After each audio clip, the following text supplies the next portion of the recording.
Hello sir, வணக்கம். Welcome to சதா garden. மாடிக்கு வந்திருக்கோம். மாடி செடி கொடியில் பார்த்துட்ருக்கோம். இன்றைக்கி கருவேப்பிலை பற்றிய ஒரு பதிவை கொடுக்கலாம்னு வந்திருக்கோம். கருவேப்பிலை எப்படிங்கிறது வீட்டுக்கு அவசியமான பொருள், ஒரு அவசியமான பொருள். எல்லா குழம்புக்கு, ரசத்துக்கு, வீட்டில் உள்ள எல்லா சமையலுக்கும் அவசியமானது. ஒரு நறுமணத்தை தரக்கூடியது, ஒரு இரும்பு சத்தை தரக்கூடிய இந்த கருவேப்பிலை இல்லாமல் ஒன்றும் பண்ண முடியாது. இந்த கருவேப்பிலை இல்லாமல் நம்ம அவசரமாக கடைக்கு ஓட வேண்டிய சூழ்நிலைலாம் இருக்குது. இந்த கருவேப்பிலையை நாமளே என்ன பண்ணலாம்னா மாடி தோட்டத்தில் வளர்க்கலாம்.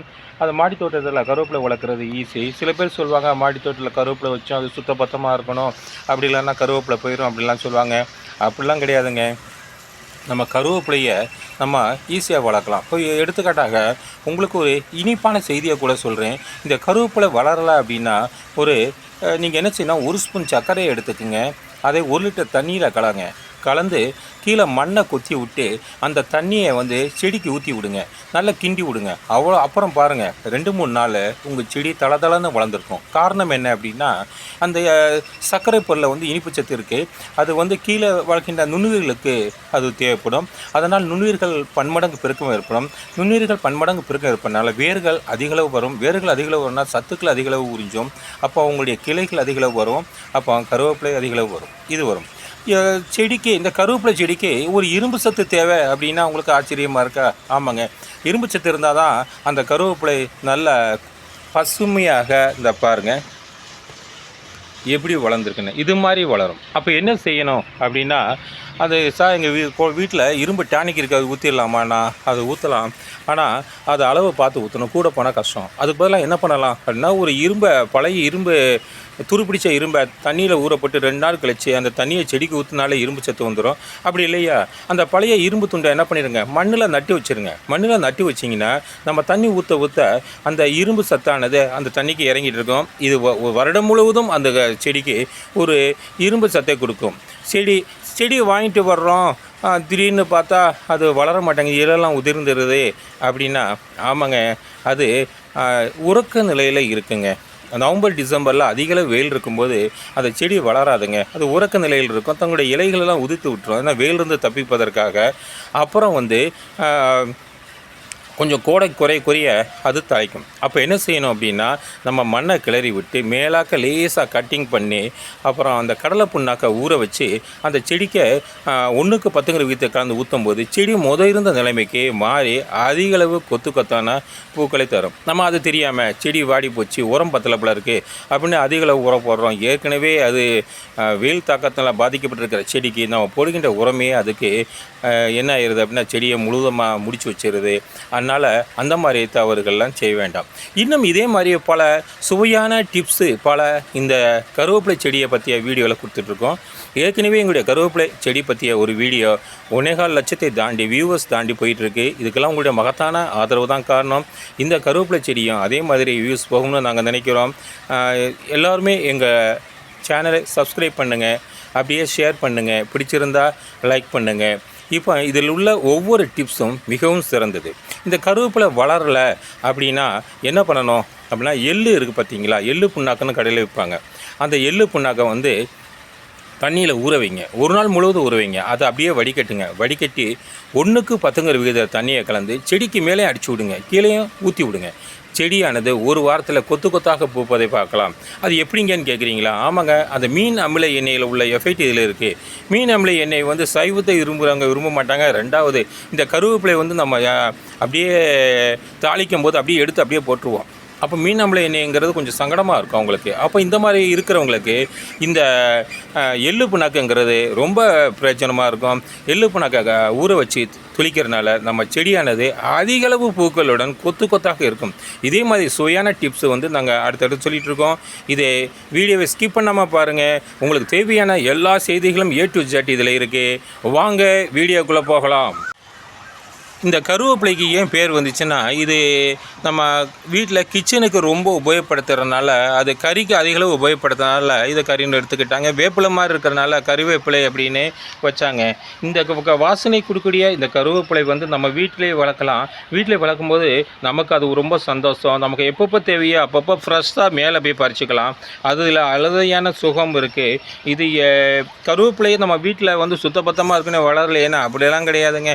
அது நம்ம அழகாக வளர்க்கலாம். இதை எப்படி வளர்க்கலாங்கிறத நம்ம இந்த வீடியோவில் நம்ம பார்க்கலாம். இந்த வீடியோவில் பல ரகசிய தகவல் கொடுத்துருக்கோங்க. அந்த இந்த ரகசியம் தெரிஞ்சுக்குங்க, கருவேப்பிலை அள்ளுங்கிற தலைப்பில் தான் நீங்கள் பேசிகிட்டு இருக்கோம். அதை பற்றி பாருங்கள். இந்த கருவேப்பிலை செடியை என்ன பண்ணாதீங்க அப்படின்னா மரம் மாதிரி வளர்க்காதீங்க, அதை கவாத்து பண்ணுங்கள், குட்டியாக வைங்க.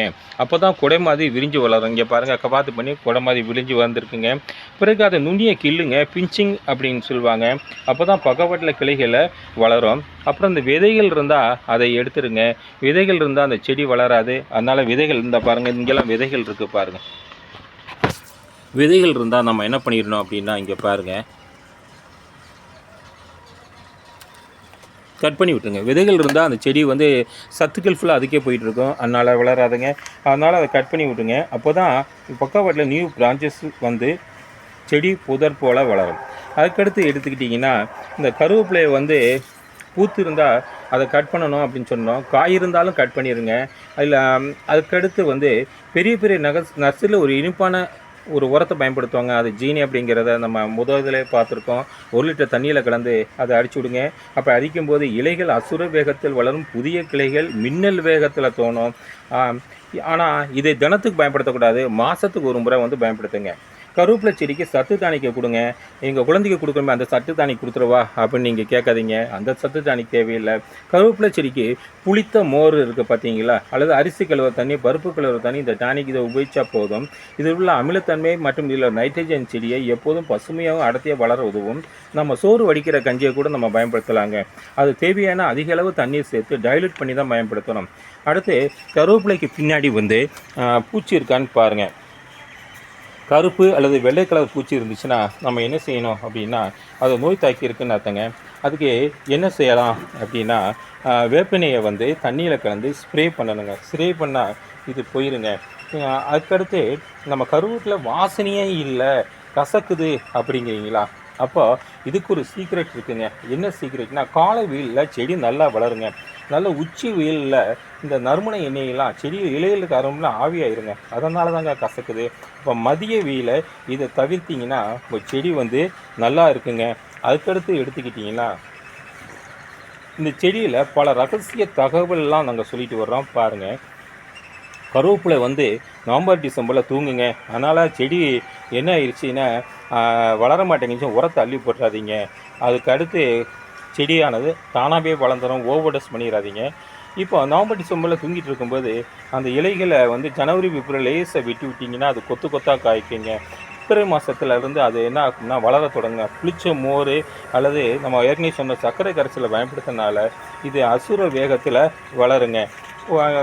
அதுக்கடுத்து இந்த கருவேப்பிலை பறிக்கும்போது ஒவ்வொரு இலையாக பறிக்காதீங்க, அப்படியே அதை கட் பண்ணி விடுங்க.